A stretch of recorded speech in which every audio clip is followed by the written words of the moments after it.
అట్లా అన్నమాట. ఏందనంటే ఈ దేశంలో కులాన్ని నిర్మూలించమని బాబాసాహెబ్ అంబేద్కర్ చెప్పిండు. Annihilation of the caste. అట్లా మీ జర్నీలో ఏఐపై సమాజం మారదు. చెత్త సమాజం అని ఎప్పుడైనా అనిపించిందా? అనిపియది. మారుతది. హ్మ్. సమాజంలో మార్పు అనేది చాలా స్లోగా ఉంటది. నీకు కనబడదు. నీ గడ్డము ఇప్పుడు గోరు పెరుగుతాయి బ్రదర్. ఈ గోర్లు ఇంత పొడుగున గిట్ల ఒక్కసారి అయితే రోజుకింత పెరుగుతుంటాయి. అవును. కట్ చేసిన కొద్దీ వస్తూ ఉంటాయి. ఈ విప్లవం అనేది, మార్పు అనేది ఏదైనా కూడా వస్తూనే ఉంటాయి. హ్మ్. ఒకప్పుడు మూతికి మొత్తం ముడ్డికా కట్టుకొని 200 సంవత్సరాల క్రితం ఈ పీష్వాలు మమ్మల్ని మొత్తం కుక్కల కంటే హీనంగా చూసిర్రు. మరి జ్యోతిబాబులు వచ్చిండు, అంత చేసిండు ఆ మహానుభావుడు పుణ్యమని బ్రహ్మాండంగా ఆ మూతికి ముంత పోయింది, ముడ్డి కాకు పోయింది, అన్ని పోయినాయి, మనిషిలాగా తయారయ్యారు కదా! అట్నే ఎవరు పోరాటాలు చేస్తూ ఉంటే ఇప్పుడు తీన్మార్ మల్లన్న మన బీసీల ఉద్యమం చేస్తుండు ఉదాహరణకి. హ్మ్. వన్ ఆర్ అదర్ డే ఒకరోజు కాకుండా ఇంకో రోజు ఆయన ఉద్యమానికి సంబంధించిన ఫలితం వచ్చే అవకాశం ఉంటుంది. పోరాటం చేయాలి. అవును. అది. ఇప్పుడు విప్లవం, విప్లవం అనుకుంటే అడవిలలోకి పోయిర్రు. అవును. ప్రభుత్వం ఏమంటుంది? చచ్చిపోతారా? లొంగిపోతారా అంటుంది. చంపబడ్డోళ్ళు చంపబడుతున్నారు. లొంగిపోయేటోళ్ళు లొంగిపోతున్నారు. అవును అసలు బ్రదర్. ఆళ్ళు ఎందుకు స్టార్ట్ చేసినట్టు? రాజ్యం ఎందుకు ఎవరిది? పోయిర్రు? రాజ్యం ఎందుకు ఎవరిది? కొత్తుర్రు? రాజ్యం ఎవరిది?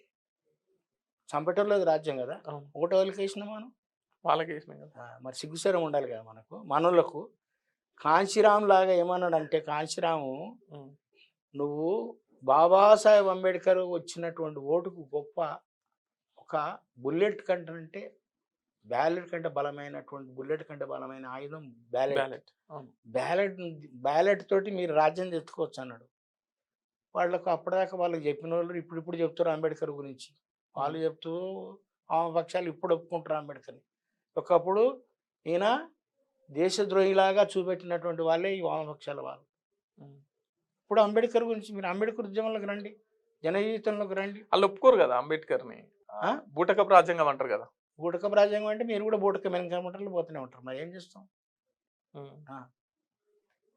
ఇప్పుడు వాళ్ళు చేసేది బూటకం ఎన్‌కౌంటరే కదా! అవును. లొంగిపోమన్నారు, అది చేసిర్రు, లొంగనోళ్ళని చంపేస్తున్నారంటే బూటకం ఎన్‌కౌంటరే కదా! అవును. మరి అంతే ఉంటది. బూటకపు రాజ్యాంగం అని మీరు అన్నారు కాబట్టి ఈ బూటకపు ఎన్‌కౌంటర్‌లు సో, వస్తాయి. వాళ్ళకేం చెప్తారు? రాజ్యానికి ఏం చెప్తారు? ఆపరేషన్ కగార్‌ని ఎట్లా చూస్తారు అంటున్నాను నేను.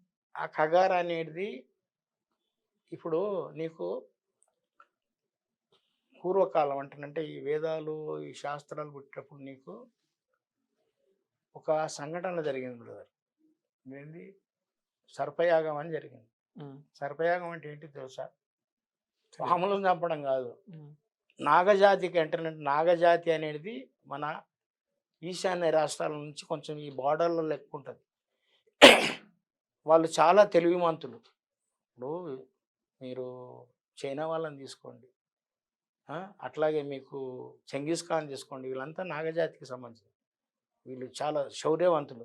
వీళ్ళుంటే కష్టమని చెప్పేసి వీళ్ళని చంపడానికి ఒక కగార్ లాంటిది జరిగిందప్పుడు. అదే దాన్ని నాగా ఆ!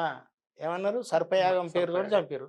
ఓకే. ఇప్పుడు కూడా వీళ్ళని కూడా ఇట్లా చంపడంలో గదే ఉంటది. ఏందంటే అధికారం పోకుండా ఉండాలంటేనంటే వాళ్ళ శత్రువులను నిర్మూలించాలి. సామధాన భేద దండోపయోగాలు. ఫస్ట్ సమాధానం "అరే భయ్! ఏందిరా భయ్! వద్దు. మా పోరి దిక్కు చూడొద్దు" అంటే ఇనలేదనుకో. ఏదన్నా "అరే లంచం ఇస్తారు. అరే తీసుకోరా భయ్! ₹1,00,000 ఇస్తాం మా పోరిని విడిచిపెట్టు" అంటారు. ఇనలేదనుకో దండిస్తారు కొడుకుని. తంతర పట్టుకొని దంతరు. ఇనలేదనుకో ఖతం. అంతే. ఇది.